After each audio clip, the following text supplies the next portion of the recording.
Okay.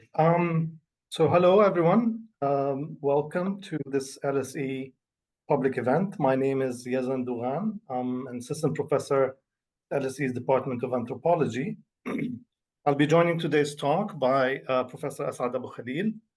I just want to mention that this talk is part of a series of academic events organized by students and staff in the Departments of Anthropology at LSE and UCL around Palestine/Israel in the context of the current events. Last month, we held two panel discussions. The first was on anthropology and the war on Gaza, and the second was on the arms industry and its discontents in relation to Palestine. Next week, on the 10th of June, we will be hosting a lecture by Professor Ilan Pape from Exeter University on the future of politics in Israel in the aftermath of the current war. But today, however, we are delighted to host Professor Asad AbuKhalil, who will be talking about the place of Palestine in the international system with a focus on Arab states, Arab media, and the history of armed conflict. Professor Asad AbuKhalil, also known as the Angry Arab, is a professor of politics and public administration at California State University at Stanislaus. He's of Lebanese descent and has been living in the US since the 1980s, where he completed his PhD at Georgetown University and has taught at different universities since, including Tufts, Georgetown, George Washington University, as well as at California State University now. He has authored several books on the Middle East, including the Historical Dictionary of Lebanon, Bin Laden, Islam and America's New War on Terrorism, and the Battle of Saudi Arabia, Royalty, Fundamentalism, and Global Power. He has also authored other books in Arabic, including America أشعلت حرب لبنان, America has ignited the Lebanon War, and البوح الغاضب, مجموعة مقالات منتقاة منشورة في جريدة الأخبار, Angry Disclosure, a selection of articles published in Al-Akhbar newspaper. He has also contributed numerous encyclopedia entries, book chapters, and articles in a wide range of academic journals. But beyond his academic writings, Professor AbuKhalil is a public intellectual and a political analyst who has made regular appearances on CNN, NBC, ABC, PBS, and Al Jazeera Arabic. Since 2003, he has published numerous commentaries and articles on his popular blog, the Angry Arab News Service, hence the nickname. He is a formidable scholar, possessing an amazing knowledge of Middle Eastern politics, particularly relating to Lebanon, Palestine, and US involvement in the region. He is with us today to talk about Palestine and the future of politics in the Arab world. So welcome, Asad. We are delighted to have you here at LSE, albeit virtually. We'll have about 50 minutes, 45, 50 minutes, and that would leave about 30 minutes at the end for questions from the audience. So welcome and over to you. Thank you very much, Yazan, and thank you for the invitation. And I also wish to begin by saluting the encampment at LSE. And I also want to say that these encampments are making a big impact, not only in terms of Western public opinion, but also they are inspiring to people in the region and also for people in Gaza who should not feel they are left alone. I want to begin by saying that how do we treat this war in Gaza? And it is not easy to classify it or categorize it, especially if it's still ongoing. I mean, this is a war of genocide in the technical definition of the term, in which there is an onslaught on the population of Gaza. And by the definition of genocide, there is a deliberate attempt to exterminate large section of the population. And I think the Israeli calculation is that if we kill so many thousands of people, maybe Sinwar and the command of Hamas will be among them. So is this a unique event that is happening in the history of the Arab-Israeli question, or it is something new and grave, or more grave than before? I will argue that there is certain continuity in what Israel has done in terms of inflicting mass violence on the Palestinian Arab population, but there are also certain novel aspects about what's going, which should lead us to take note and to treat it as something that is very significant and something that should require and demand accountability and punishment. And this is what Israel is trying to say. The Israeli-American Alliance of Genocide is trying to normalize what is happening in Gaza. This is yet another military operation. And notice that the reference to what's happening as a military operation is intended to soften the impact of the murder of this large number of civilians. So in a way, we can say, in some ways, there are new elements about this war. There are also some ways in which it is not new. It is not new in terms of the patterns of Israeli mass violence and terrorism on the Palestinian population. The notion that the Arabs only understand the language of force is something as old as Zionism itself. Hannah Arendt, the German-American philosopher, in 1953 in the Journal of Politics wrote something about that. And she was a Zionist herself. But she said, if there is anything that is clear in what has transpired in the Arab-Israeli conflict from the 1920s, is that the Arabs do not understand the language of force, all hopes to the contrary notwithstanding. I mean, the Zionists really always believed if we inflict more mass violence, if we commit more acts of genocide, of massacres against the Palestinian population, that will allow us to subjugate the population and they will forget about their homeland. Well, this is something that has not happened and it will not happen. Here we are more than a century after the Balfour Declaration of 1917, and the Palestinian population refused to submit. And one of the things that is striking about what's happening is that despite all the suffering, the destruction and the devastation and the incineration of residential life and infrastructure in Gaza, the Palestinian population have not turned against Hamas. I mean, that is remarkable. There was early on during the war, an attempt by Gulf regime media and by Israeli Zionist media to try to find voices among the Palestinians who will speak up against Hamas. And that hasn't happened. I mean, you will find one person paid by the Saudis who spoke on this channel or that channel, but there is absolutely no collective voice of denigration of Hamas. If anything, there is today more attachment to a movement that for the Palestinian seems to be the one that is carrying their message of liberation and statehood. Because for all intents and purposes, the Fatah movement of the Palestinian Authority collaborationist regime there, which serves at the interest and the service of the Israeli occupation, it doesn't speak for the Palestinian people. And it is for this reason that the Western Alliance refuses to allow elections among the Palestinians. I mean, they speak about election, they speak about that Hamas does not represent the Palestinians, but the ones who have prevented election from taking place, either in Gaza or the West Bank, are the Fatah movement and the Israeli-American allies of that movement. Beginning from the 1930s, Zionists believed literally that if we terrorize the Palestinian native population, we will be able to get rid of them. I mean, they realize we have a demographic problem. They realize that there's a large segment of the population who live on the land, and that the Jewish population, even in 1948, was merely 1/3 of the population. I mean, in the 19th century, it was much less than 5%. So the numbers increased by virtue of immigration from different places in Europe and facilitated by Western colonial powers. So when they realized we have to reduce and to thin out the population in order to allow for the imposition, not the creation, the imposition of a Jewish state in a land, the majority of whom are not Jewish, you have to basically kick them out and kill a large number of Palestinians. So from the 1930s, they pioneered the tools, the instruments of terrorism that we hear about today, all of them. I mean, if you talk about throwing bombs in cafes, throwing bombs in buses, booby-trapped ambulances, car bombs, truck bombs, shooting at ambulances, at hospitals, at injured people. If you think about letter bombs, all those were pioneered by the Zionists of the 1930s.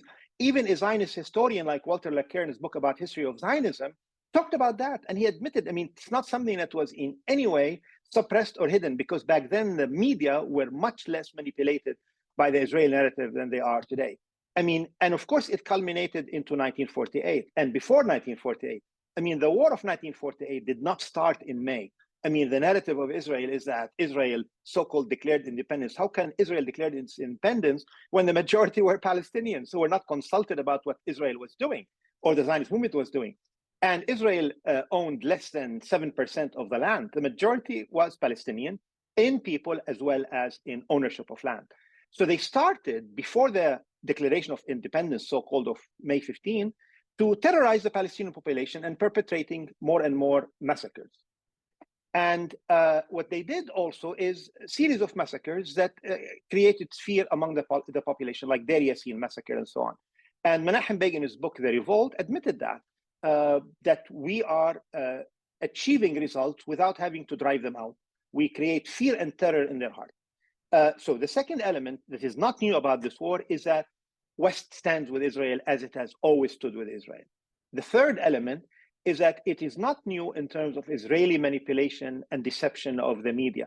And it is something that has characterized the coverage of Israel and the wars by Western media. It was easy for the Israeli embassy and the Zionist leaders of the United States and Canada and London and other countries to just go to the editors and the publisher of newspapers to insist on one narrative and to suppress the Palestinian story. That continues with the mainstream media, I emphasize. The fourth element, Israel continues to rely on the US to save it from punishment and accountability. So this has continued throughout successive administration. Nothing has changed in that regard. The fifth element, it is not new in terms of the treachery of Arab governments. Arab governments before the creation of State of Israel had clandestine relationship with the Zionist movement. Many of the leaders were paid by the Zionists and so on. And that is something that continues today. The United States controls and imposes hegemony on the Arab regime order, and they are all scared of the United States. I mean, all of these governments. And it's not easy even to make variation among them despite their foreign policies. Algeria is as scared of the United States as is Egypt, for example. Algeria is supposed to be the most independent Arab country. But even Algeria does not dare to give one bullet to a resistance group in Lebanon or Palestine out of fear of the United States. And this is why the irony is that the only country that dares is the country of Iran. And it is being demonized in the West and in the Arab world and Arab media because of its support for military resistance against Israel.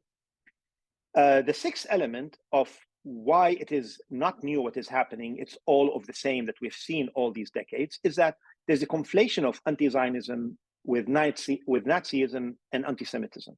This has continued throughout the decades, and it has been championed by liberal Zionists and conservative Zionists. It has started by people like Amos Oz, by people like Elie Wiesel, as early as the 1960s. I mean, this is why they have turned every Arab leader who stood up to them as another Hitler. Qaddafi was another Hitler, Saddam was another Hitler, Nasser was another Hitler, Haj Amin was another Hitler, Hamas leaders are another Hitler, Nasrallah was another Hitler, Ahmadinejad, they have vulgarized the charge of anti-Semitism, which I think is terrible because we need to take seriously the charge of serious crimes, of rape, of anti-Semitism. And when it is used for political purposes, it cheapens it. And basically it makes people less sensitive to the actual occurrences of anti-Semitism which occur.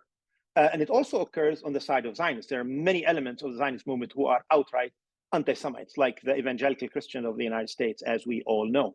And many of American presidents who support Israel were blatantly rabid anti-Semites, from Harry Truman to Richard Nixon to many others, throughout the ages. What is new about what's happening today in the war in Gaza is that the scale of killing. Israel has managed to kill more Palestinians in few months than it has killed throughout the decades. The number of Palestinians, the weapons of destruction and death that is being lent to Israel by the United States has facilitated the ability to kill such a large number of people in a short period of time. When you think about it, 36,000 people killed, and mostly civilians, as we all know.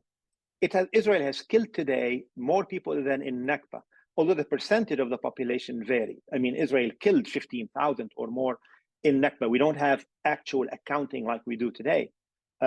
So this is why today, one of the efforts we need to do, and it's being done, to immortalize these victims by names and faces, because the Zionist movement have always wanted, and Western media, to make our victims without names and without faces. Only the Israeli victims count. Only Western victims count. And we noticed that the New York Times and the Washington Post, sometimes they say dozens of Palestinians killed. They don't even bother to count them, as if we're talking about eggs or produce. So this is something significant. I mean, Israel has done something large-scale killing before. In 1982, the Israeli invasion of Lebanon, Israel killed 20,000 in several months, Lebanese and Palestinians, and some Syrians, and mostly civilians. The second element of what is new is that declaration of intent of genocide. There is today verbal and actual intent of genocide. And this is why South Africa had an easy task of going to the International Court of Justice and presenting the case against Israel of the perpetration of genocide. I mean, they were clearly saying these things. I mean, and there is no left or center about that. Today, I was reading a former staffer of Obama on social media, hailing the left in Israel, talking about the left. I mean, what left in Israel? The left in Israel is as racist, as genocidal as the right in Israel, or the center. The new leader of the Labour Party, which is a party that only gets now 4 or 5 seats in the Knesset, has said that we need to starve the people of Gaza. This is the left. So if this is the left, imagine the fascist right of Israel. So they are making it very clear that when I deny them water, electricity, and food, and they just want to kill a large number of the civilian population. The third element is there's a deliberate destruction of the infrastructure of life and civilization. Israel not only does that, but it makes its aim very clear. Do you know, for many years past, before this war started and before Lebanon, the resistance in Lebanon started to stand up to Israel in solidarity with the Palestinians of Gaza, Israel has been threatening Lebanon since 2006 after its devastating humiliation on the battlefield, when it was resoundingly defeated and was not allowed to advance 1 inch into Lebanese territory. Israel has been threatening Lebanon regularly without any outcry in Western media or Western capital. Israel has been constantly saying, we want to return Lebanon to the pre-industrial age, to the Stone Age. And those remarks are allowed to pass without any accountability. If one Arab leader make a threat against one Israeli leader, and that rarely happens, you will see a hue and cry in the Western press and demand for accountability, and the Security Council will convene to denounce anti-Semitism and so on. The fourth element of what is new about this war is that the West revealing itself as it really is. The West is NATO, and NATO is the West. There are no variations. They tried to deceive us in the Arab world for a long time, that you should not generalize about the West. There is the United States, which is a bit aggressive, but there are nice countries of Finland and Sweden. Those countries. Today, we don't recognize any variations whatever. Finland, Sweden are as aggressive, as collaborating in this genocide as the rest. I mean, even the recognition of a Palestinian state, I don't think it should be exaggerated for its political significance, because what they are doing really is extending more support and recognition on the Palestinian Collaborationist Authority of Ramallah, which serves the Israeli occupation and engages in what's called security coordination, which means they spy on the population and they report the identity of all those who engage in resistance so that Israel can kill them. And sometimes they arrest them and they torture them themselves on behalf of Israel. So the West today is a monolithic, solid West when it comes to war and genocide against the Palestinian people. We cannot be fooled anymore. So we are not going to be fooled today when we see the Swiss embassy or the German embassy in Beirut holding these nice workshops about nonviolence and about coexistence and so on. I mean, we cannot buy them anymore because we have to ask them, where were you when genocide was taking place? In the case of Germany, it was the second supplier of arms to Israel after the United States. Switzerland is banning manifestation of expression of free speech for Palestinians. Swiss media fired people because they supported Palestinians. German media. It is happening throughout in Western media. We've seen that. There is, however, variation in the West, of course, between those who are supporting Palestinians, who are speaking out, but they are not represented neither in the mainstream media nor in the political establishment. So you see the Green Party in Germany is as aggressive, as supportive of genocide as the right-wing fascist of Austria, for example. The sixth element is that the new Zionism is more blatant in its aims. Historically, Zionists were very keen on camouflaging their true aims. So early on, for example, they did not tell us that they were about to establish a state. They said that we are about to establish a national home, whatever that means. It doesn't have any meaning in international law. Or they would say in 1942, in the Biltmore Conference convention for the Zionist movement in the United States, they said, we want to establish a commonwealth. I mean, they thought they were fooling the Arabs, even though the Palestinians from very early on, were aware of their aim, and they knew they're going to take over their land. And as early as the late 1890s, a member of the Khalidi family wrote to Theodore Herzl himself and said that we know what you're about to do. And the Palestinians were very alert about it. And the Palestinian press, people like Najib Nassar and many others, were raising alarm about what is happening to the Palestinian homeland. The seventh element is that there is an admission by Israel more than ever that it's killing large number of Palestinians. So when you take the number of 35,000 Palestinians killed, mostly women and children, and when you think about more than 15, 16,000 children being killed, Israel admits that we have killed more than 11,000 or 12,000 Hamas. So by that, Israel is admitting to mass murder. It has admitted that it has killed over 20,000 Palestinian civilians. And that also is missing in terms of demands for accountability by Western government. 8, that there is now a new headache for the Zionist movement, which is the new media versus the old media. The old media all were beholden to the Zionist narrative and agenda.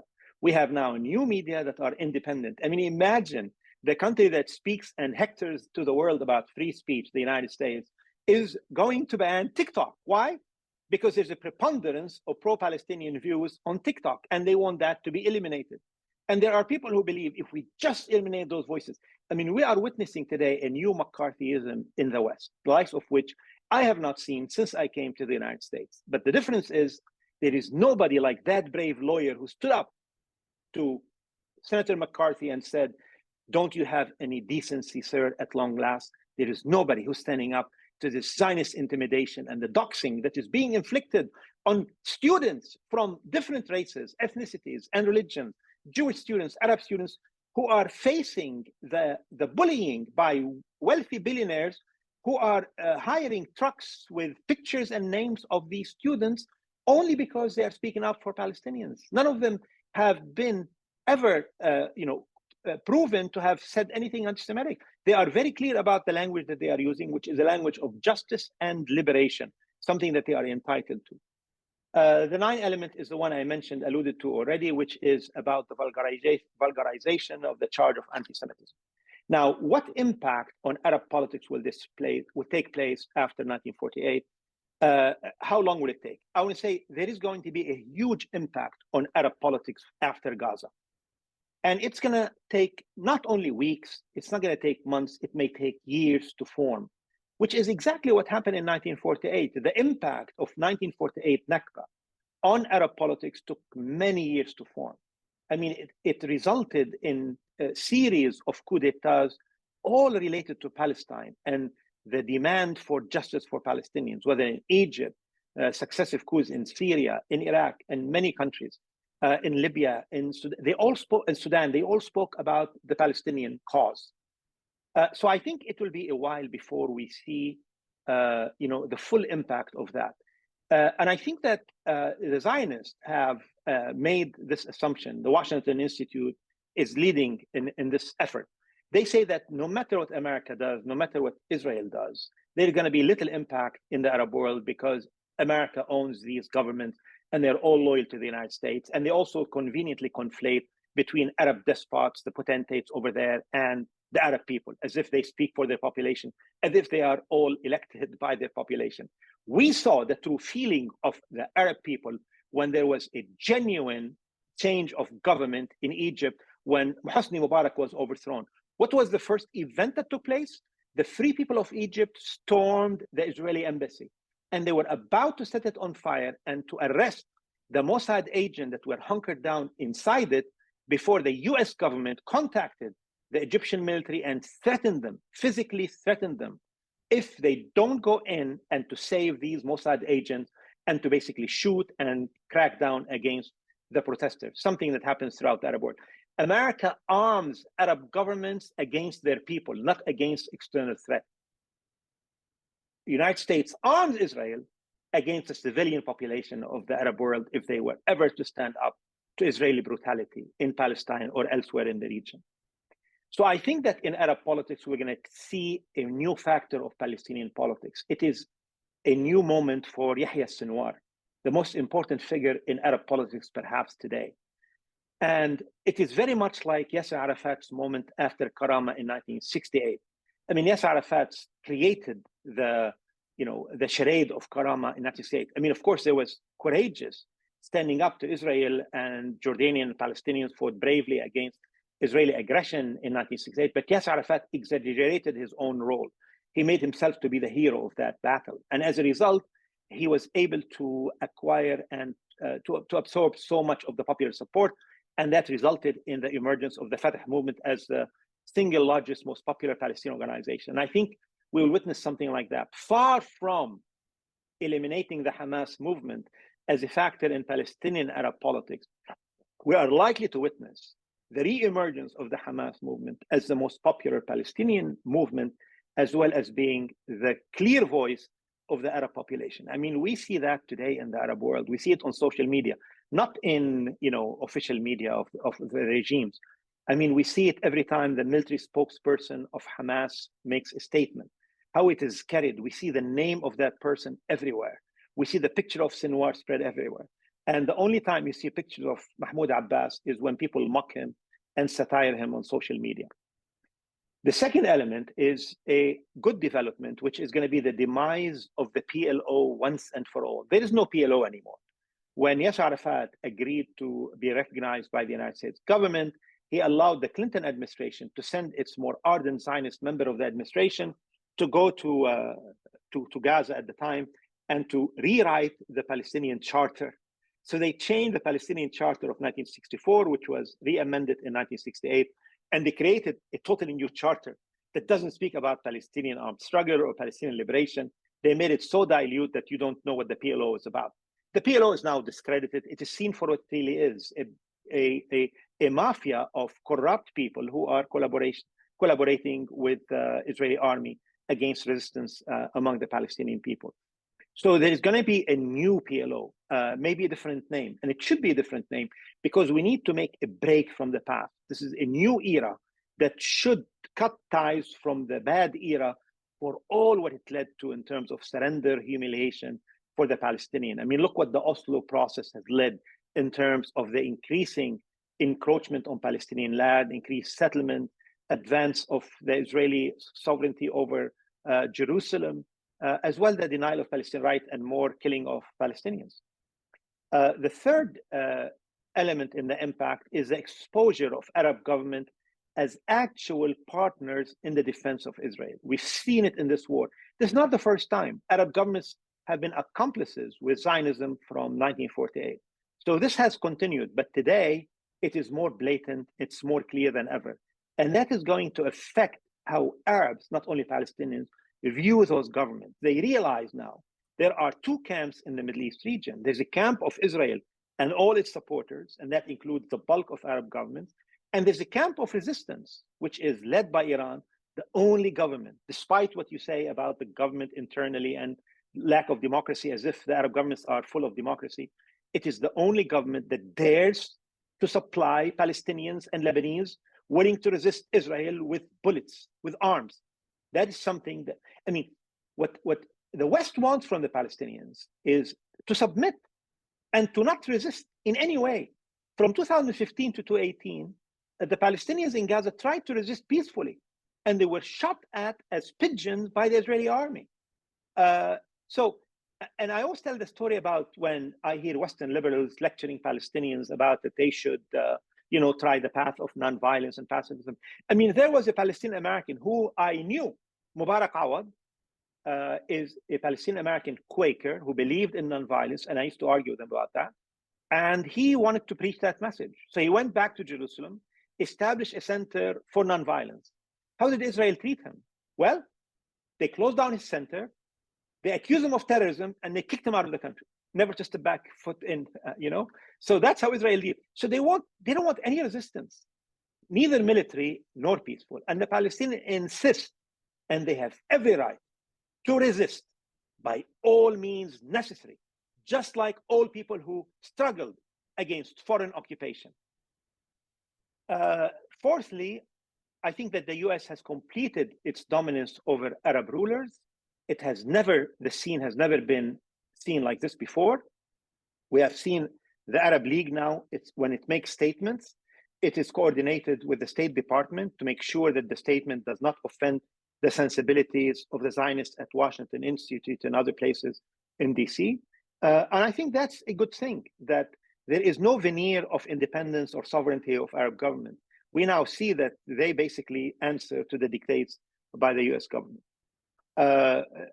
5, how Iran is going to be viewed after this.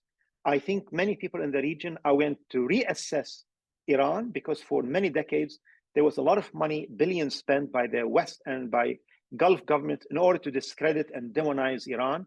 And they were behind the movement to engage in sectarian agitation against Shiite, because they want to undermine bases of support for resistance in the Middle East as a cause. And to a large extent, that succeeded, these, arousing those sectarian sensibilities of people. But I think people will reassess the perception of Iran that has been, part of the agenda of the West and Israel. 6thly, we have seen how now many countries outside of the Arab world are taking the mantle of fighting for Palestinians. I mean, the Maldives just banned Israelis from visiting the country. I mean, imagine. I mean, Arab governments would not dare take that step. The government of South Africa went to the International Court of Justice and submitted a petition against Israeli genocide and to ask for a ceasefire. I mean, many Arab governments said that they will join, but they wouldn't dare because they are afraid of US sanctions. That's how the US operate, by bullying and threatening and launching wars against its enemies. So I think that we're going to see more of that. Countries like Nicaragua and other countries will be fighting on behalf of the Palestinians, while Arabs are going to see those governments as speaking for Arab causes much better, much more articulately and effectively than their own governments, which they have not chosen. So the 7th element is that the gap between the people and the ruler has increased widely. It has never been as big as it is. And I think that's going to continue. And eventually, that's where the pressure is going to mount. And I think we see that in Egypt more than any other place today. The government is losing so much of its credibility for its silence about what Israel has done on the border. And that eventually may put pressure for the changing of regime. I mean, I don't know how soon that will take place, how long it will take, and so on. But I think it will inevitably take place to affect the so-called stability of the region. When the US uses the word stability of the region, they only mean the ability of Israel and the US to impose their dominance without any rejection and without any people standing up against their arrogance. Largely, I think we're going to see an assessment of the Abraham Accords. I mean, the entire thesis of the Abraham Accord has failed. I mean, from both the Gulf governments and from Israel's supporters. Israel's supporters calculated that the Abraham Accord, which is basically a reference to normalization between more Arab despots and Israel, is going to basically undermine the need for any settlement of the Palestinian problem. The thesis of Jared Kushner and Joe Biden, they are the same, is that we don't need to address the Palestinian problem. They used to say that it doesn't matter for Arab people. The Arabs have other concerns. They care about travel and education, and they don't care about Palestine. And in fact, we remember that Jake Sullivan, the national security advisor to Joe Biden, wrote in Foreign Affairs merely weeks from October 7 that the region has never been more stable than as it is today. And so their calculation is that if we impose peace, that Arab despots will impose peace with Israel on their people, there will be no need to speak about Palestine anymore. It will die. It will wither away. It will just wither away. We have seen that not to be the case. That's a major fundamental flaw in the assumption of the Abraham Accord. On the part of the Gulf government, we remember famously how the United Arab Emirates said that they will utilize their alliance or their relationship with Israel in order to extract concession from the Israeli government, and that it will decrease the suffering for the Palestinians. We have seen today that United Arab Emirates or the Bahraini government has had zero impact in terms of Israeli assault on the Palestinian population. I'm not saying that they tried behind the scenes to stop it. I'm not in any way arguing that they care about the plight of the Palestinians, far from it. But certainly their population has always been against them. Even the Washington Institute conducted a public opinion survey inside Saudi Arabia. By the way, Arab polling firms are not allowed to conduct surveys inside Saudi Arabia. But guess who is permitted to do that? It is the Washington Institute. So they conducted a survey in which it showed over 90%, I think 95% of the Saudi population want Arab government to sever ties with the state of Israel. The population in the United Arab Emirates is the same. Early on, when they signed the peace treaties, they opened a restaurant which they named it after Benjamin Netanyahu's nickname, which I will not mention. And that restaurant quietly closed down. The resentment of the people in the United Arab Emirates have been registered even in articles in the mainstream Western press. The Arab League, for all intents and purposes, is dead. It has absolutely no power. It was created by the British for their intention to coordinate their clients, the efforts of their clients, and later it was taken over by the United States to coordinate, the efforts of the clients. And I think today we've seen that it has absolutely no role. I mean, when I was a youngster, we used to await the convening of Arab summits. We used to watch these leaders when they convened, especially Nasser of Egypt. All eyes were on Nasser in the West and in the world at large. I mean, now who are people going to look at when they have these summits? Are they going to look at Mohammed bin Rashid or Mohammed bin Salman? I mean, there's nobody that captured the imagination of the Arab people in whom they pin any hope about the future of the Arab world or about Palestine. The 10th element of the impact, I think, going to be a renegotiation of the relationship between the West and the Arab world. And I speak about the popular level and about intellectuals and universities and the West. I think we see the West, a different West. This is not the West that it advertises itself to the Arab world. I mean, the West loves to ceremoniously and patronizingly lectures the natives about how they should behave, how they should respect freedom of speech, how they should believe in coexistence and nonviolence. I mean, of course, we know the West is the seat of mass violence on a global scale, and even social violence, like, violence against women in the United States is one of the highest rates in the world. Over 30% of women in America are hit by a male or will be hit by a male partner in their lifetime. And of course, the availability of gun creates more fertility among women. It's the number one reason why women go to emergency rooms in the United States, violence by men. So they cannot lecture to the world anymore. We see the West what it is. I mean, we speak about Germany, which used to hold workshops about freedom of speech in Arab capitals, especially in Lebanon. Germany banned kufiya. Germany is banning celebration of Palestinian culture. Germany is depriving the people of Germany from expressing solidarity or speaking against genocide. I mean, this is the West. I mean, the National Organization of Women, since October 7, has not released one statement about Palestinian death, not one.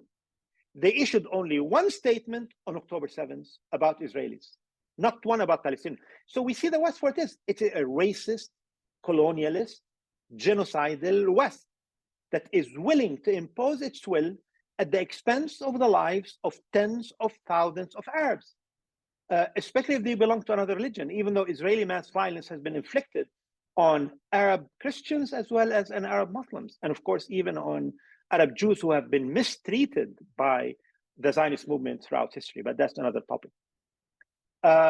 So the perception of the West will be different. I mean, look at freedom of speech in France. I just saw today that somebody was arrested for wearing the kufiya.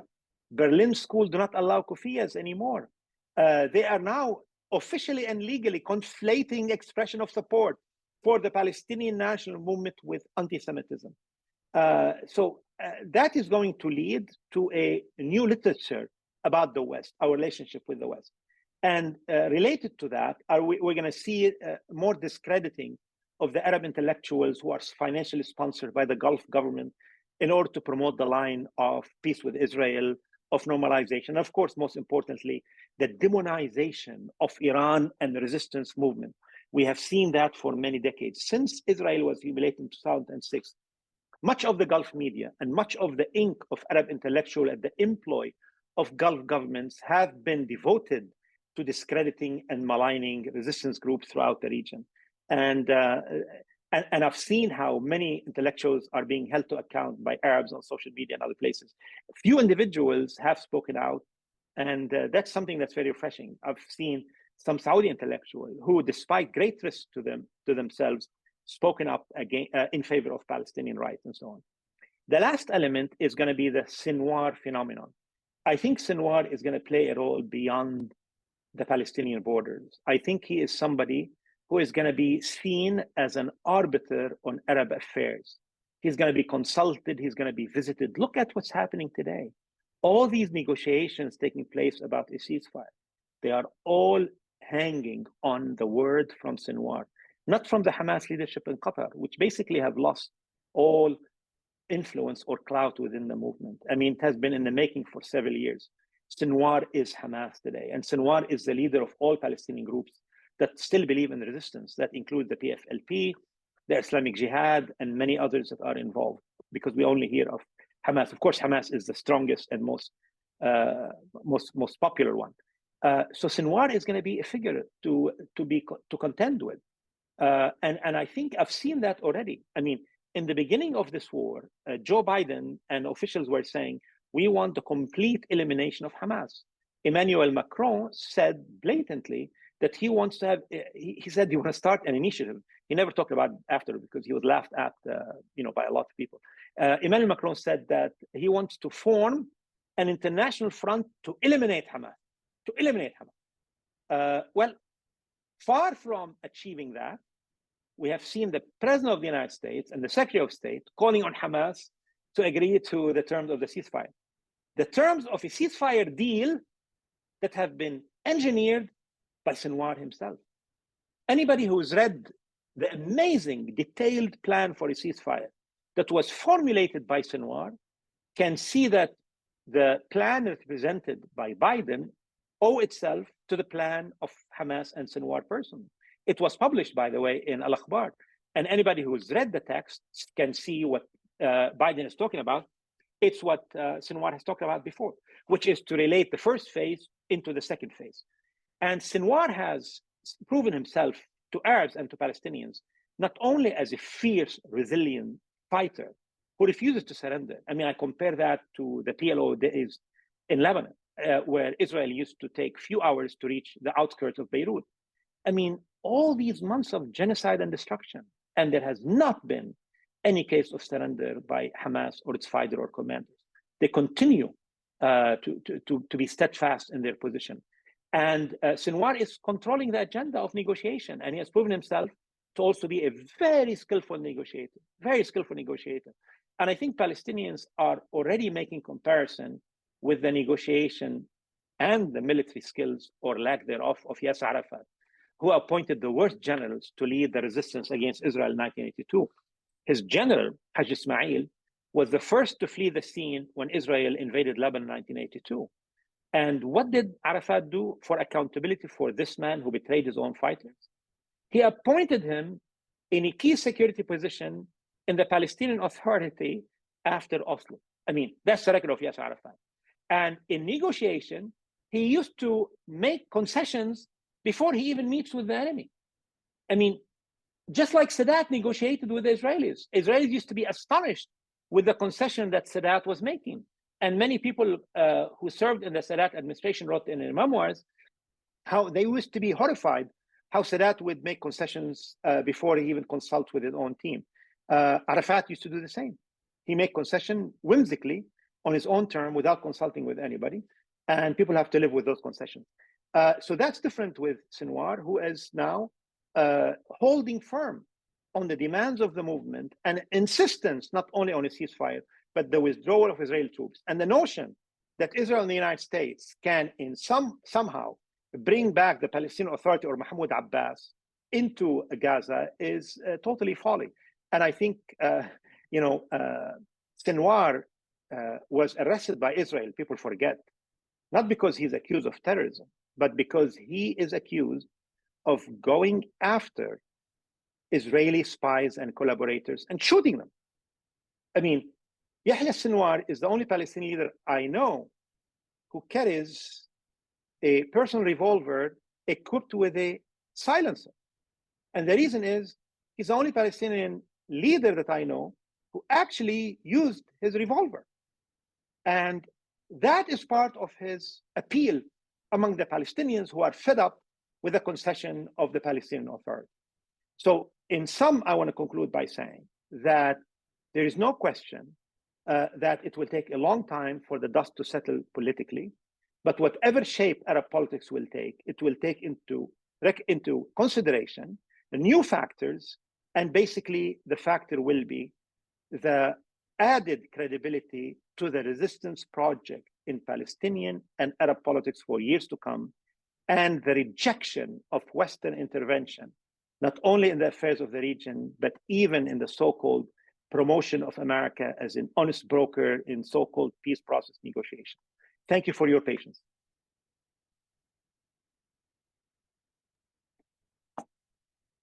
Thank you, Asad. Thank you. This was quite a comprehensive sort of evaluation of the current moment. I just want to, before we start, so now we're going to open the floor to questions from the audience. We already have a couple. Just want to remind everyone that you can ask questions by putting them on the Q&A function in Zoom, and I will be taking these questions and reading them out in the order that we receive them. But please, when you ask a question, do mention your name and affiliation, just because this is a public event and it's open to people from so many different places. It would be useful to just kind of get a sense of who the person asking the question is.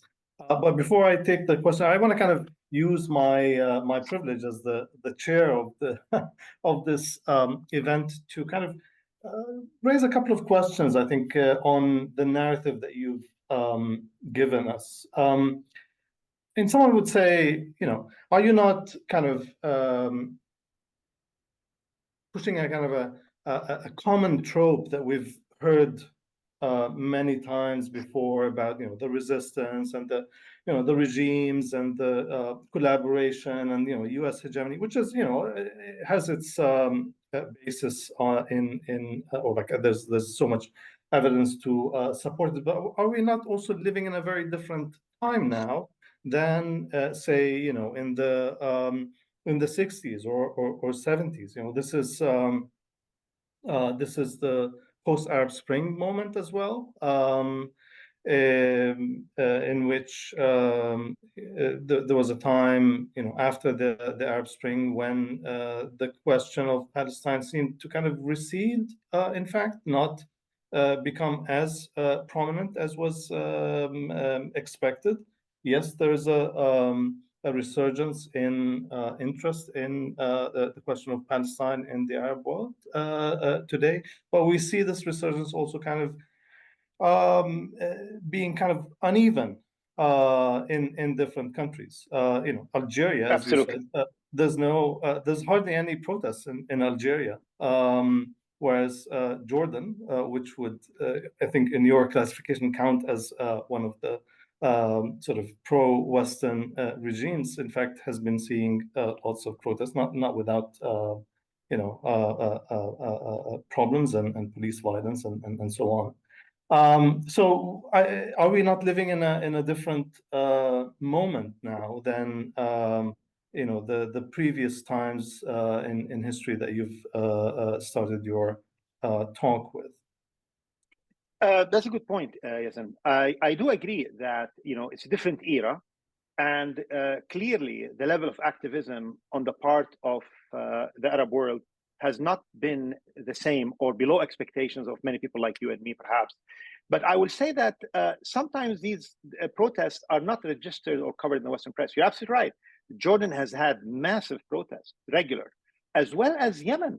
Do you know that in Yemen, every week, something like 500,000 to 1 million people show up every week, week in, week out?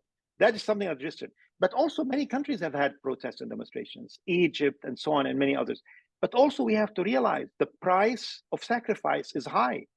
I mean, Egypt, there were many attempts that was massive crackdown. Many of these governments do not allow any semblance of freedom of speech. In Saudi Arabia and United Arab Emirates, people are arrested for speaking for Palestinians.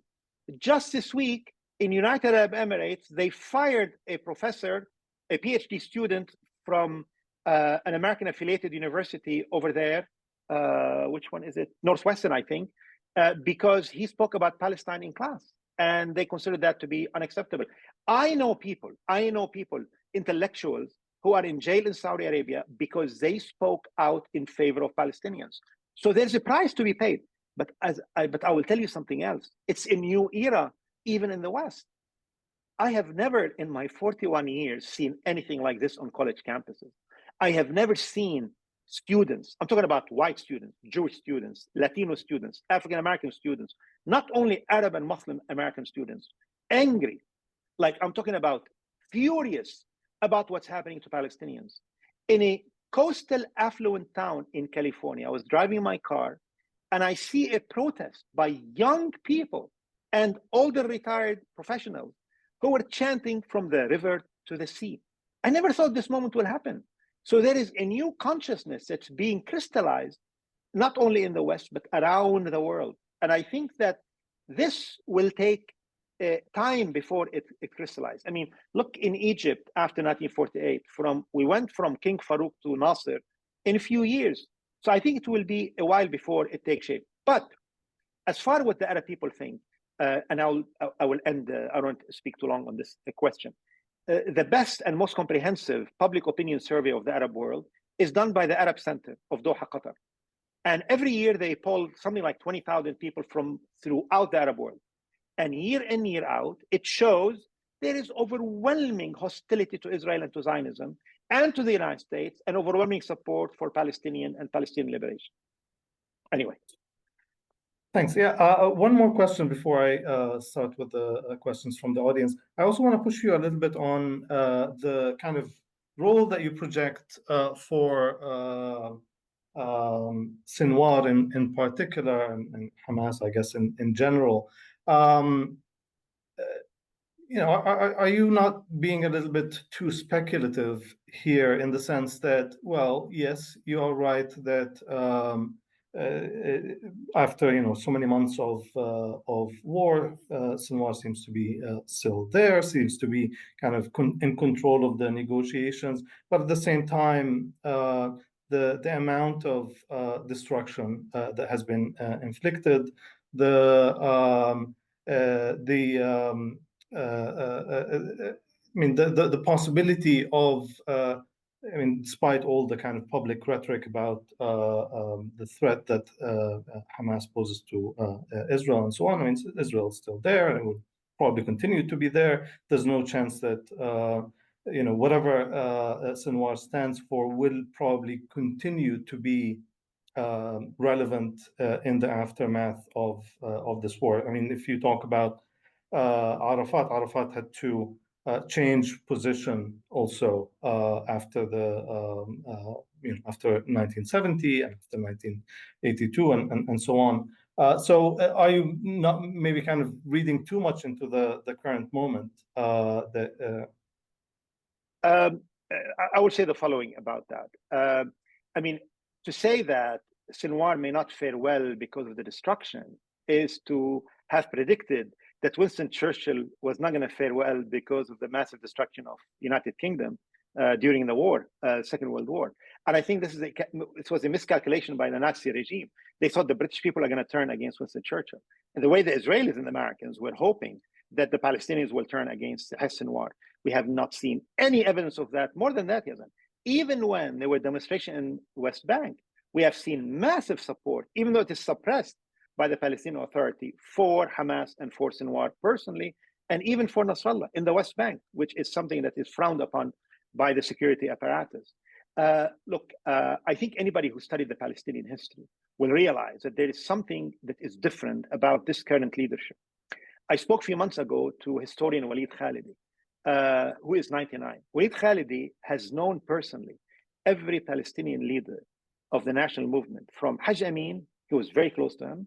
He was very close to Yasser Arafat. He was very close to Ahmed Shuqairi. He knew them all. He knew George Habash. He knew Wadi Haddad. And he recognizes, and he wrote something about that in an internal email, that there is a new caliber of leadership. And I think that the Palestinians will identify with that in the years to come, and even Arabs in general. And I've seen evidence of that. I mean, it's not like collective now where we can speak about a methodology of measurement, but there is at least scant or anecdotal evidence or social media evidence, as well as protests and demonstration, the slogans that people write, and as well as graffiti on the walls, where people are allowed to spray graffitis on the wall. Mm-hmm. Right. So let me kind of move on to the questions from the audience. We have a question from Sunil Kumar from Social Policy at LSE. He's saying, could you please say a bit more about the support for Israel from India and the relative silence from China? What is your view on Latin American governments on Arab politics? Right. I will speak with less confidence and intelligence about Latin American politics to Palestine, because that's not my specialty. But I will speak in general. Certainly, the government of India, of Modi, has been closely aligned with the Israeli right for many years. And I think they shared Islamophobia together. And the murder of Muslims is something that they both can cherish and celebrate. As far as China and Russia are concerned, I totally agree that their statement and their posture has been totally lacking. They basically made statements demanding for a ceasefire, but they have not in any way distinguished themselves. Their behavior in terms of the International Court of Justice and the charge of genocide point that. And I think both of them are still afraid of the Zionist lobby in the United States, and they don't want to antagonize it. And for that reason, they are always very keen on maintaining good relations with the state of Israel. China has had, economic, technological relations with Israel and so on, as has Russia. And Putin has still allowed the Israeli government to attack targets in Syria over hundreds of times. I mean, this is under his watch in Syria. So I don't think anybody in the Arab world wait or should wait for any support that is meaningful from either government. Mm-hmm. We have another question from Jack Shee saying, will Israel really invade Lebanon given they haven't been able to defeat Hamas in Gaza? Okay. I have been discounting that Israel will invade Lebanon. I think they are scared of Lebanon. I grew up in a country where Israel habitually made fun of the Lebanese army and how it will take them a few hours in order to conquer all of Lebanon and so on. And that was true. And the Lebanese army before 1975 and before 1980s was actually coordinating with the Israelis in fighting against the Palestinian resistance movement. But today we have a new reality. There's a new resistance movement, the likes of which the Arab world has not seen. It is the resistance movement that has actually trained, armed, and directed militarily and intelligence speaking the resistance in Gaza. And we've seen the fruits of that. And those two movements, Hezbollah and Hamas, have never been closer together than they are actually. And you see those statements that coming out from both sides. Hezbollah was not consulted on the October 7th, but it felt that it cannot just watch and it has to lend support, and it opened a front with Israel. The fact that Israel is still respecting the rules of the war with Hezbollah is an indication to the power of deterrence by Hezbollah against Israel. I mean, it is mutual deterrence for sure, but it's something that Lebanon never enjoyed, or any Arab governments around Israel. It is a testimony to how much the resistance of Lebanon humiliated the Israeli army, not only in 1990s, which led to the expulsion of Israel from Lebanon, but also in 2006, where Israel was defeated. And for that reason, Israel continues to exchange fires, and Hezbollah, according to Israeli sources, has only shown 5% of its military capabilities, and it has so much more arsenal that it hasn't shown to the world. And Israel knows that. and they don't want to expand the war. And Hezbollah does not want to expand the war either. They have their own consideration domestically because Lebanon is a state of total economic collapse. They realize that, but they could not sit by and watch what's happening in Gaza. They call it, and they said, this is solidarity with Gaza. And there are factions in Iraq who also have done the same and fired missiles on Israel, as has Yemen in its support, courageous support for Palestinians, despite the attacks by the US-British alliance against targets inside this impoverished country, which still suffered from a cruel, savage sanctions by Saudi Arabia and siege and the Western alliance. And since 2006, I remember, many well-known experts on the Middle East that I have entered into bets with them, because many of them would tell me, this next summer, Israel's going to invade Lebanon. I'd say, they won't. They were too humiliated, and they realized Hezbollah is getting stronger and stronger. Its arsenal is getting more and more sophisticated, as we have seen with the use of these drones. Yesterday was the second time they downed one of the most expensive and most advanced drones in the possession of Israel.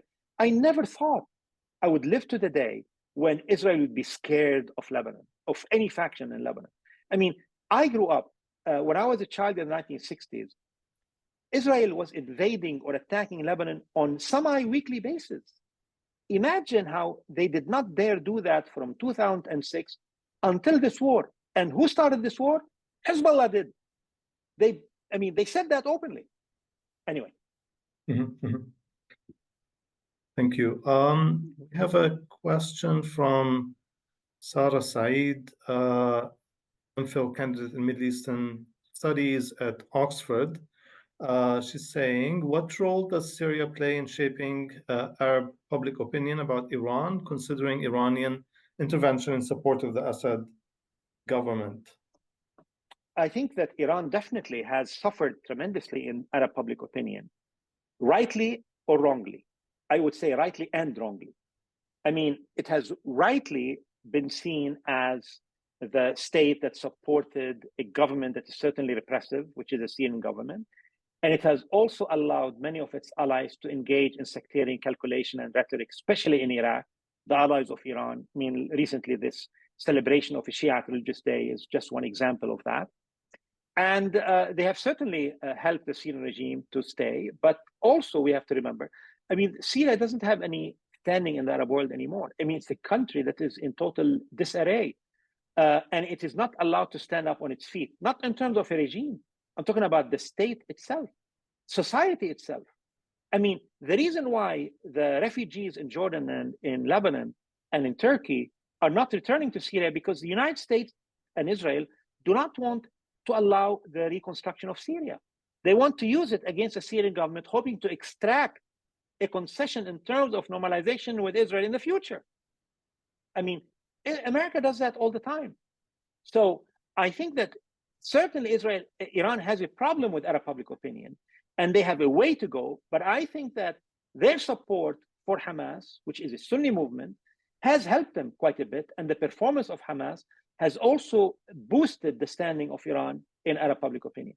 But the notion that Arabs are going to be upset with Iran because it is not an advanced democracy, I mean, we can say that many of the Gulf governments, all of the Gulf governments, are far more repressive than in Iran. I mean, I like it when in Saudi media, they make fun of low turnout rate in elections in Iran. I mean, there are no turnout rates in Saudi Arabia and UAE because they have no election. Anyway. This is a question from Ali Al-Ashur, a journalist based in Ottawa. His question is, what is Assad's assessment of the role of Arabic news outlets in shaping the narrative of this war, and how that could affect the new generation? The role of what? The role of Arabic news outlets. Well, I mean, the Arab media scene is a complicated story. It is fair to say that 95% of Arab media are either fully or partly affiliated financially with Saudi or UAE or Qatari influence. The majority are Saudi or UAE by virtue of their relationship with many Arab governments and so on, and their insistence on controlling the message of those media. And the Saudi media and the UAE media have been, Sky News, Al Arabiya, and so on, have been contributing to what I call the Israeli war effort tremendously. They have been trying very hard to even beautify the image of Netanyahu among the Arabs. And for that reason, they are totally discredited. Al Arabiya is nicknamed Al Abriya by Arab public, as many of you know. Al Jazeera is a different story. Despite its loss of many support since 2011, when it blatantly advanced the Muslim Brotherhood agenda and it started to agitate in Arab governments and so on, and it moved away from its early secular Arab nationalist standing. Personally, I stopped. I refused to appear on Al Jazeera I have refused for many years now. Not that it will matter, but it matters to me. So they have tremendous influence, but they are discredited. Even Al Jazeera, despite the Qatari media, definitely try to show support for Palestinians, and they try to show, the criminality of Israel, but they still invite Israeli hosts, something that offends Arab public opinion.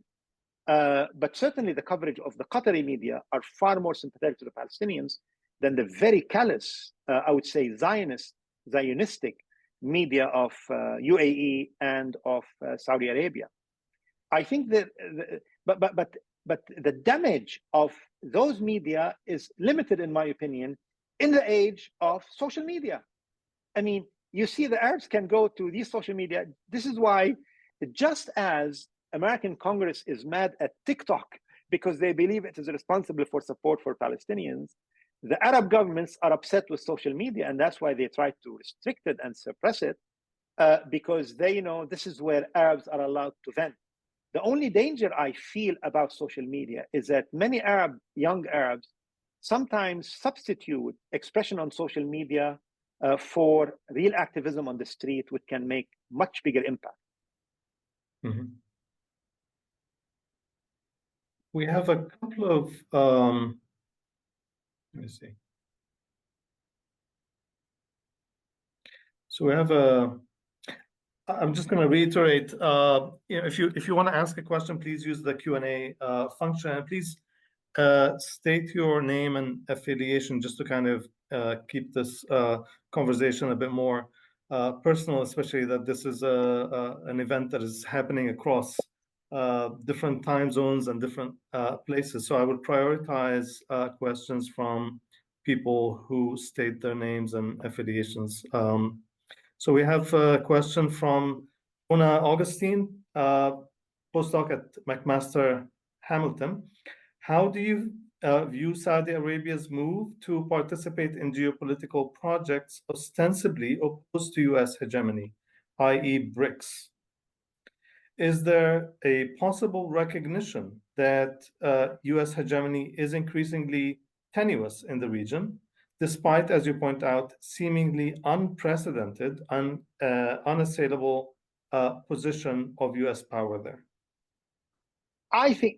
When I spoke about the last part of my talk about the impact on Arab politics, I could have easily devoted a section to Saudi Arabia, because I think that Saudi Arabia has operated for several years in the era of Mohammed bin Salman on the principle of Washington Institute, that we shouldn't care about the Palestinian, nobody cares about the Palestinian, we can just shove it aside.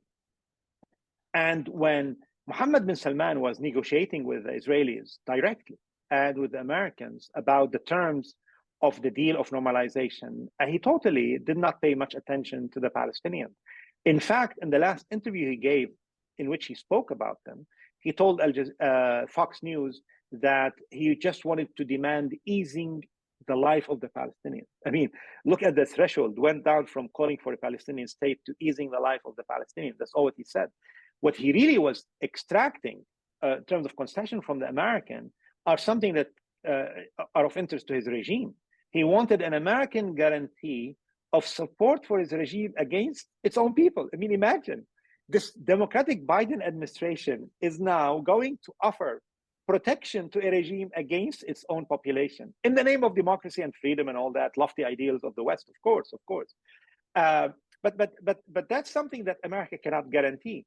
I mean, America had something similar with the Shah of Iran. I mean, they certainly had arrangement where they would protect him against his people, especially that they installed him in power in 1953. But when the tide of the masses turned so widely against the Shah of Iran, the United States had no military option. I mean, Jimmy Carter considered some of these options. He wanted to intervene militarily, but it wouldn't make a difference when there was such mass tide of opposition to his regime. He also wanted to negotiate for a nuclear reactor in his country, and he also wanted, just like UAE demanded in its terms for the normalization agreement, more advanced weaponry from the United States for his own regime. And these are what matters to him. And it is not true that he's demanding Palestinian statehood. I mean, what is being leaked in the press that I am reading like anybody else is that he wants a timetable. So Israel can say within 5 years, we can discuss Palestinian statehood and so on and so forth. I mean, that's exactly what Yasser Arafat foolishly settled for in the Oslo negotiation. Mm-hmm. I mean, Israel refused to deliver on any of the most important issues like Jerusalem or settlement or statehood and so on, or borders. So they said, we'll leave them for 5 years later. And the 5 years never materialized. And so I think he will be more than willing to settle. But having said that, this is going to be something that he will consider very carefully. Notice that he still hasn't normalized when UAE and Bahrain normalized, because he is afraid his status within his royal family, forget about the kingdom, is tenuous at best. I mean, this is a man who can only stay in power as long as he keeps all his cousins and uncles under house arrest. I mean, this is not a recipe for a secure rule for the new king when he becomes king. So I think he will factor this into consideration. And it's not playing in his favor given what's happening. Yeah, just to kind of follow up on this, because what I see in the question is kind of an attempt to push back against the sort of the narrative that the U.S. in fact has that kind of complete hegemony in the region, and what is implicit in the question is the suggestion that some countries might be trying to use different avenues with the U.S. and against the U.S. in order to develop their own sort of hegemonic status within the region. So Saudi Arabia's possible participation in BRICS, for example, could be seen as one of those. Well, I mean, it is true that Saudi Arabia, by virtue of its oil wealth and nothing else, it has tremendous clout. And the United States cares so much about the oil market. And they also care about Saudi Arabia recycling the profit they make from the sale of oil into the United States economy, not only by virtue of depositing money in US banks, but also by virtue of the exorbitant expenditure on arms. I mean, Saudi Arabia spends now something like over $60 billion, one of the biggest consumer of arms in the world. And that's tremendously important for the United States government and a Democrat and Republican. So yes, it does play game. It does try to negotiate for a better status vis-a-vis the United States in negotiation, but that's not something new. I remember back in the 1980s, during the times of Saud al-Faisal, where he went to Moscow and he started a relationship with the Soviet government in order to get better terms in negotiation with the United States. But they are still beholden for their survival for the US protection. I mean, this is something that Trump admitted for the first time for a US president, and I think he's totally correct.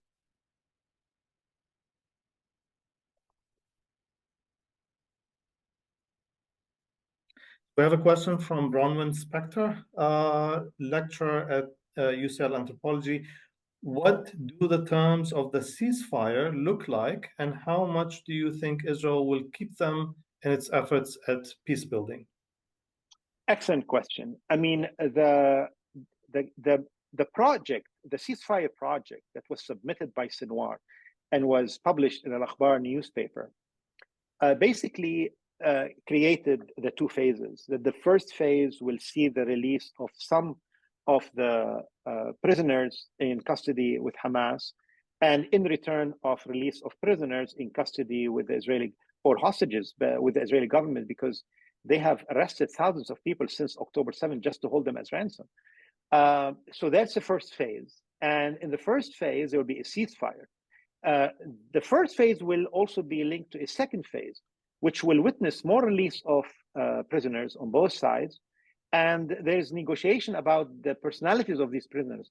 Something that's very interesting with the Palestinians, by the way, is that whenever they negotiate for release of prisoners, they don't do that in a partisan way.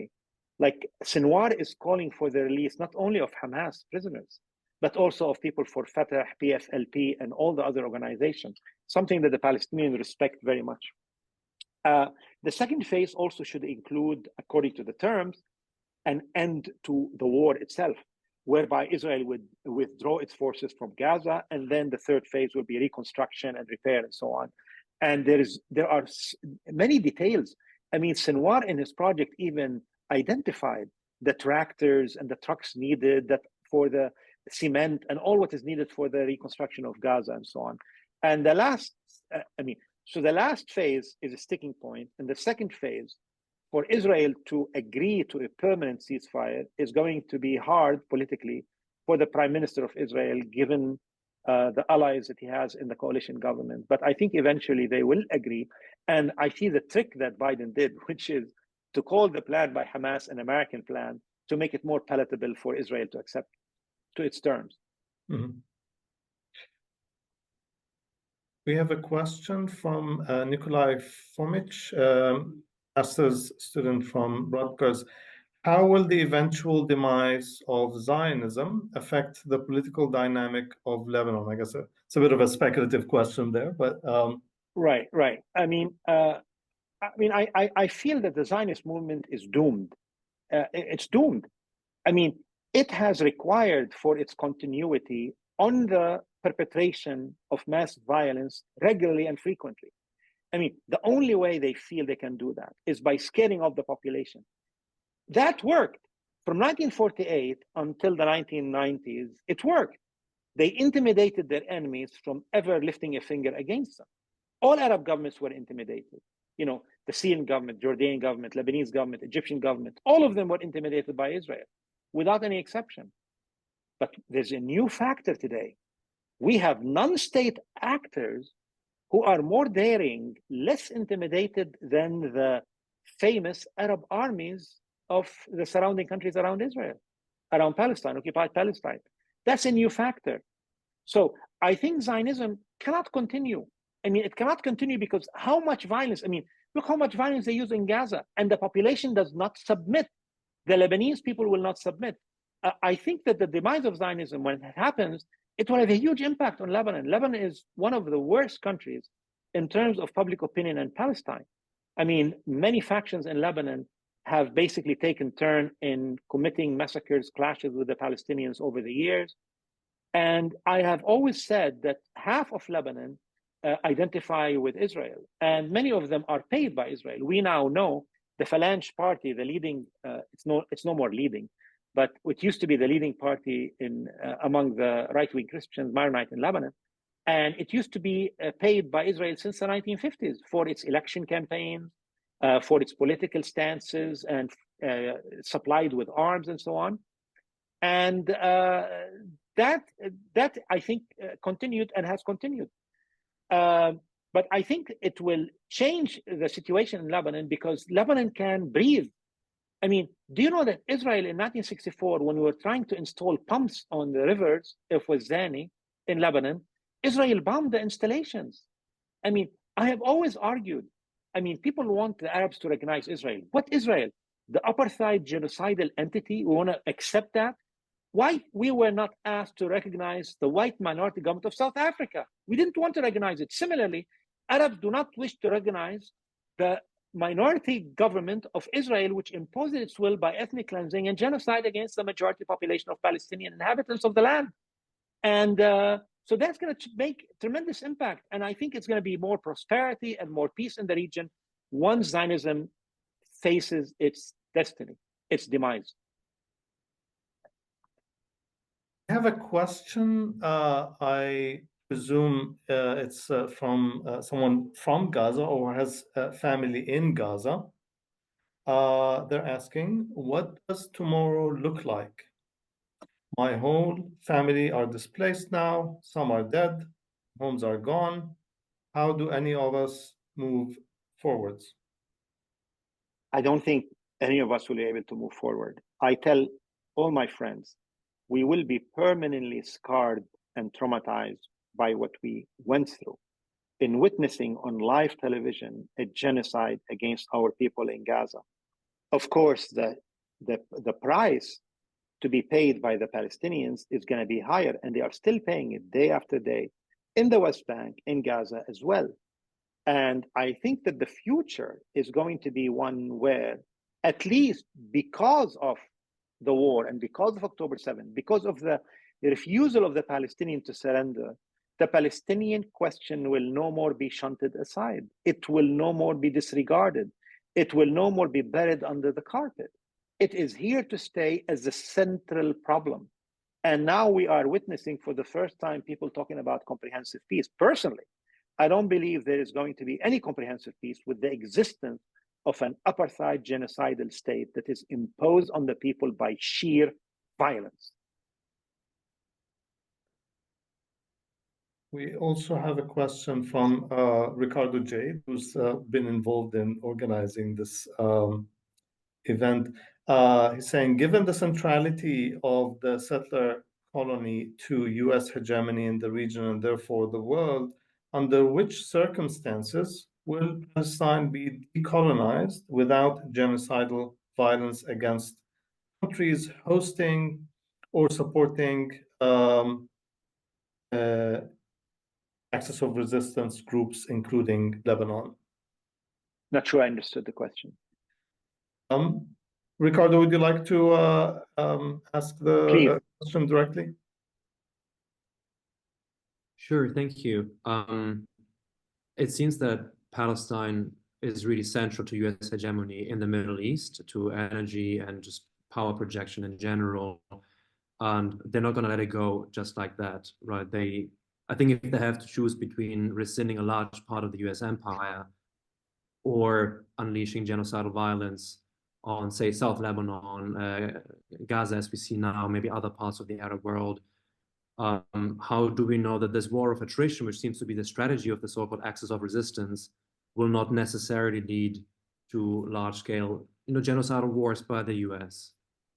Well, I mean, I think that if the United States wanted to do something like that, it could have done that. We saw in the beginning, they moved their fleet into the shores of Lebanon, hoping to intimidate Hezbollah, and that failed. Hezbollah continued to fire rockets against targets, inside military targets. By the way, I want to point this out, even though I wasn't asked about it. Notice the moral difference between Arabs and the Israelis in war. For example, in the 2006 wars, bulk of those who were killed on the Israeli side were soldiers. In the same war, the bulk of those killed on the Lebanese side were civilians killed by Israel. In this war itself, by the way, Israel has slaughtered more than 85 Lebanese civilians. The majority of those who are killed in Israel have been soldiers. Hezbollah has been very keen on singling out military bases as targets in this current war. Something different with the Israelis shooting at school buses, houses, homes, and so on and so forth. But also, Ricardo, the strategic value of Israel has markedly diminished, especially in this war. This is something that's going to require or force a reassessment on the part of the United States and military planner. I mean, we were sold the argument that Israel is important for America's security because it can protect itself and engage in military activities that America doesn't have to intervene. So it is basically can do America's work in the region. That has proven to be totally untrue. I mean, in the showdown with Iran, when Iran sent lower-level drones, 300 lower-level drones and rockets against Israel, Israel couldn't defend itself. In that one night alone, it required the assistance of the United States, of Germany, of United Kingdom, of France, of a collection of Arab governments, because it is unable to protect itself despite the lavish military spending by taxpayers in America on that militaristic, aggressive entity. We have a kind of a related question from an anonymous attendee, but I'll ask it nonetheless because it's also related to what has just been asked. So, assuming that Sinwar survives this war, do you not think that Israel will do everything in its power to take him out after this war? No doubt about that. No doubt about that. I mean, Hassan Nasrallah, for example, I mean, Yesterday, the former head of the Mossad said, we know where Nasrallah is and we could kill him anytime we want. I know you can. I know you can, but you won't because you fear the repercussions. There is less deterrence on the part of Sinwar. I think you're absolutely right. Israel, for political reason, the leaders of Israel want very much to surrender the head of Sinwar to the Israeli public opinion, which has been unanimous in its support for genocide, we have to point out. What is it, 2% or 3% support the ceasefire, the majority of which 2/3 of Israelis either believe the war is brutal enough or not brutal enough. Either it's exactly brutal as they want to, or it is not brutal enough. That's the level of support among the Israeli public. So yeah, they will try to kill Sinwar. Sinwar is very good in terms of security, very much like Nasrallah. But I think that if they are not able to take him out during this war, it will be harder when it is going to be after the war. But even if they kill Sinwar, I mean, it doesn't end. Israel has operated on this dictum since 1948. If we only kill this leader, this movement will end. In 1992, they killed the leader of Hezbollah, Abbas Musawi, and his wife and his child, hoping that they will end the phenomenon of Hezbollah. What did they get instead? Hassan Nasrallah.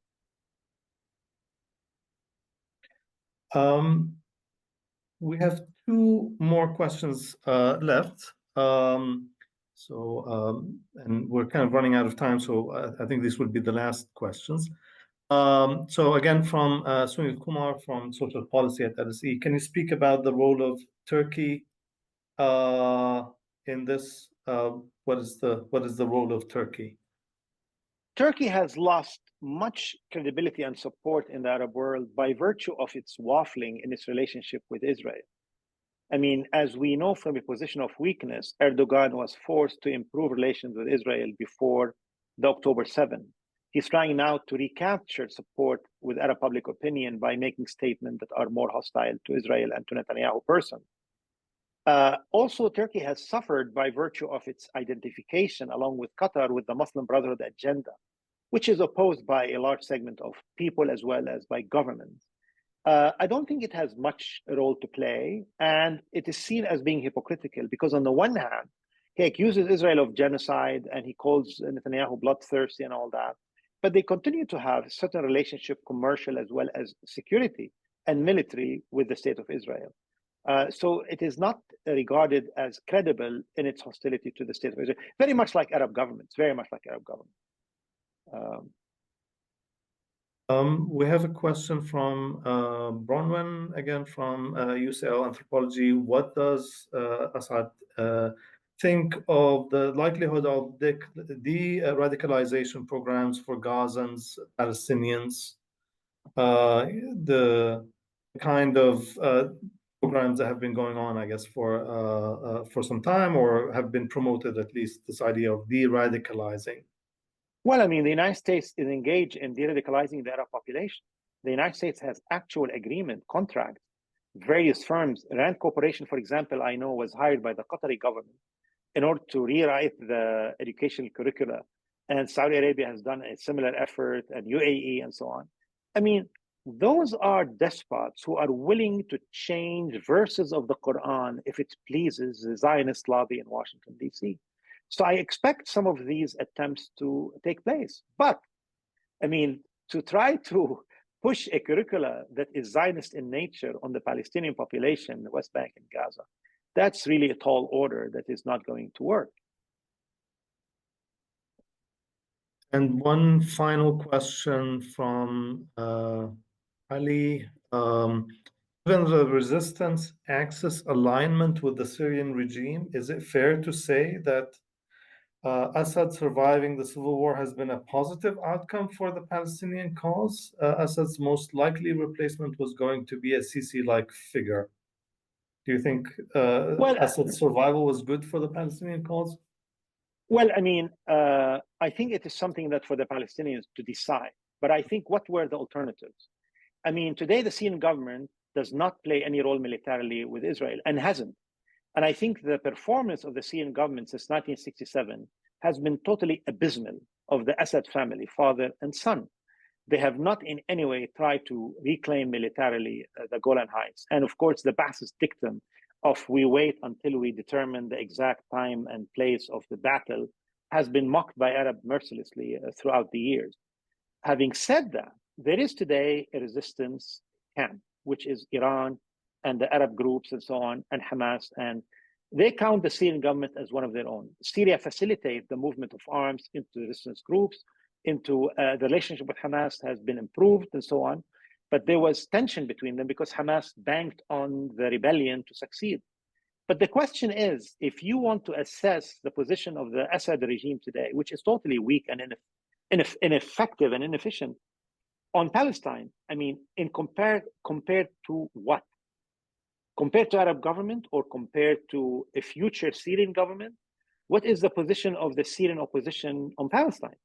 I mean, I remember that the secular phase of the Syrian armed opposition, which later became more Islamist in nature, was Burhan Ghalioun's famous interview with the Wall Street Journal, in which it was few weeks after the uprising, and he promised that he will take on Hamas and Hezbollah. I mean, so he got too eager to establish his credential vis-a-vis the West and Israel.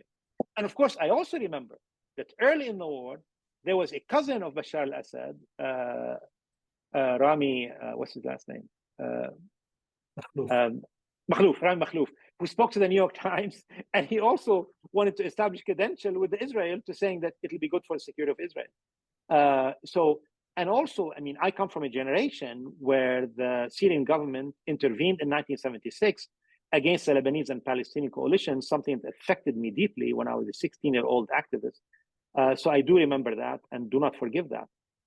But do I see there are alternatives that are more pro-Palestinian among the Gulf finance and Western finance and armed opposition in Syria? No, I don't see that at all.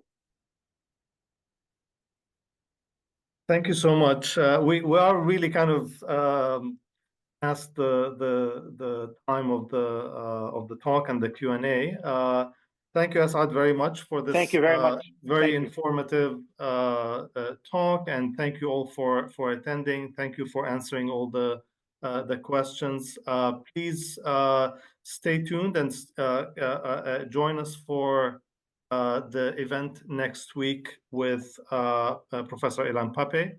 I think there's a link that has been sent out if you want to register for that event. That's going to be a hybrid event. But thank you all for joining us, and thank you, Asad, for a very informative talk. Thank you. Thank you all.